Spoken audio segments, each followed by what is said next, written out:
Yo guys, what is up? It's your boy Vert here, coming with our third Archer video. Today we're going to go over the absolute skills as well as the remaining awakening skills that we weren't able to cover last week in the previous two videos. Let's get right into it.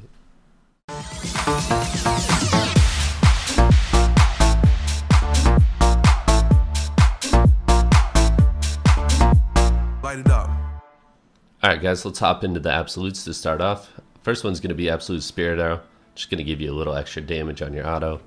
Next up is going to be Piercing Cry into Absolute Piercing Cry.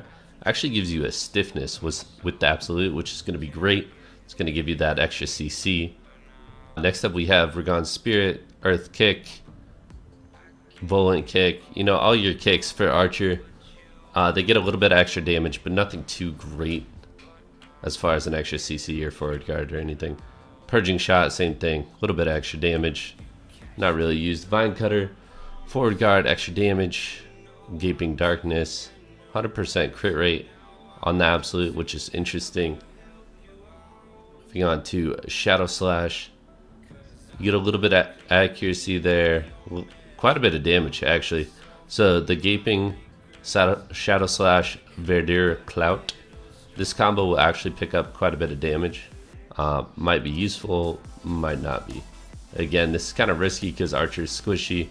In this combo right here with these three skills, you have to be up in their face for the most part. Next up, Ensnare, did not get an Absolute, unfortunately. Absolute Meteor Dive is still 100% crit. You're going to gain 2% accuracy. Looks like about a 367% damage increase. Still super armor and 5 more mana back on the skill. Covering Fire, going to gain a bit of damage. Nothing else besides that. Next is going to be Absolute Storm of Light. Still 100% crit. Looks like it's just going to pick up some damage. Again, Storm of Light.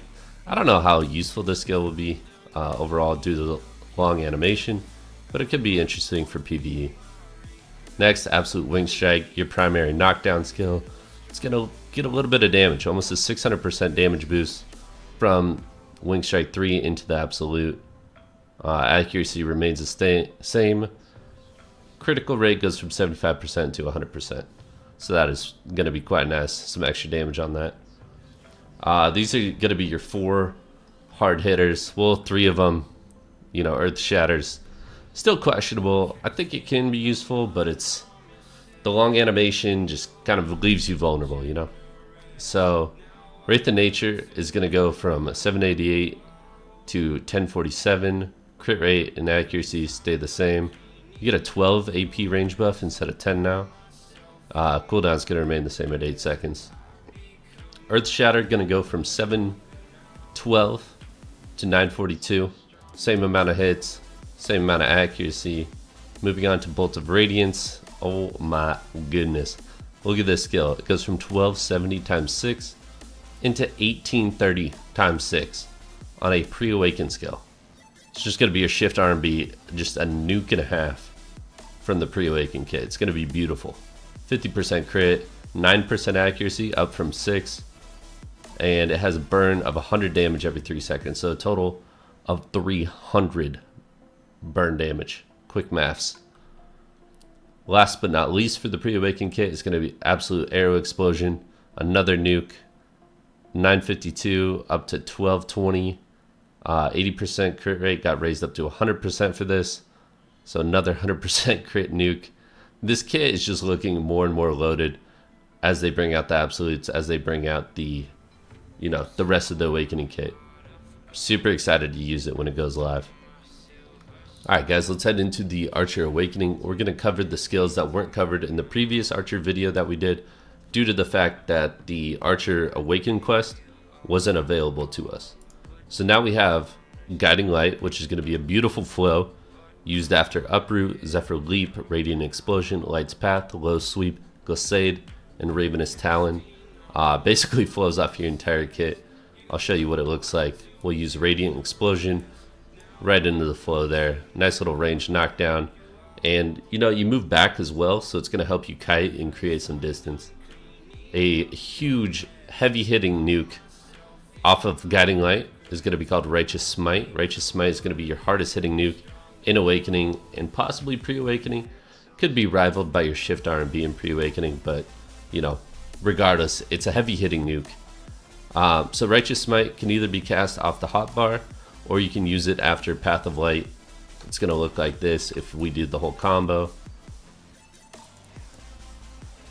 There it is, slow traveling. As you can see, very slow traveling, but incredibly high damage on the skill.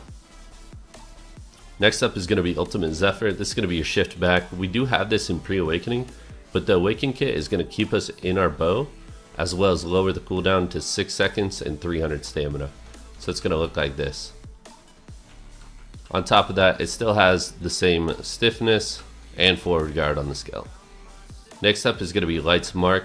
This is going to be the all-revealing skill, okay? No more ninjas, Kunos hiding from you for at least 10 seconds, you know, if you land the skill on the target. It's going to look like this. Use it off your hotbar. They'll get this buff right up here, and they won't be able to stealth for 10 seconds. Pretty interesting. That's on a longer cooldown though, 25 seconds. It's going to be helpful for, you know, RBF, sieges, node wars, getting those pesky ninjas, Kunos, out from hiding. Next up is going to be Ravenous Talon. This is going to be forward E. Even though the tooltip shows forward F, it's actually forward E. It provides a stun and some pretty decent damage. So let's check it out. Forward E. Now it's just going to be without the last hit. So now we'll do it again, and you hold it, and you send that last wolf. The last wolf actually has the stun on it, so you need to be able to hit them with that last wolf. It's kind of tricky, and the stun doesn't land all the time. Not sure if that's intended. There's the stun. Beautiful. Next up is Glacé. This is going to be your bread and your butter. Alright, listen up. 6-second cooldown, forward guard the entire time, and a knockdown on the third hit. This skill is amazing. Okay, so it's a 3-part combo skill. At any point you can stop, but this is what it looks like, the full combo. That last one you can see was the knockdown. Very, very good skill. Protected, has CC on it. Decent damage, not the best, but still very, very good. Piercing Light is going to be a long range charging skill. Has super armor while charging, knockdown on good hits, down attack. It increases the attack range while charging, and it also consumes 100 stamina while charging. So keep that in mind. I'm going to show you what it looks like. Very long range, huge AoE knockdown. Here it is.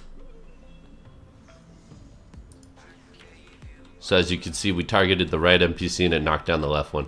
So it's going to be a big AoE knockdown. Okay, moving on. We're going to cover the siege buff. This siege buff is going to be Sentinel. You activate it with Q in Awakening. It's going to give you 15% down attack, 15% back attack, 15% critical hit damage, 100% crit rate. All of that for 30 seconds. When you hit Q, it'll be super armor. So while you're activating it, you won't get CC'd out of it. On top of all those fantastic buffs that you're going to get for 30 seconds, you can also cast Piercing Light and Luthorgun's Call instantly without charging. So let's take a look at Sentinel right now. Gonna hit Q to activate it. There's all our buffs. Let's use Luthorgun's, the instant activation, full charge. Let's use Piercing Light. Again, instant activation, no charge. Alright, last thing we're going to cover is Righteous Fire. This adds 1 hit of extra damage while using the Great Bow. The damage is going to be 732 times 1. And it's going to apply a bleed for PvE, and then it's going to provide a resource drain in PvP. It applies to Radiant Explosion, Luthorgun's Call, Piercing Light, Tactical Strike, Zephyr Leap, Light's Path, Glacade, and Winged Strike. Not sure how impactful this is going to be, but regardless, it's a little extra damage. Alright you guys, that's going to do it for the video. If you guys have any extra questions about the Awakening, the Pre-Awakening, the Absolutes, whatever it might be, feel free to leave it in the comments below. I hope you guys enjoyed the video, and I'm out. Peace.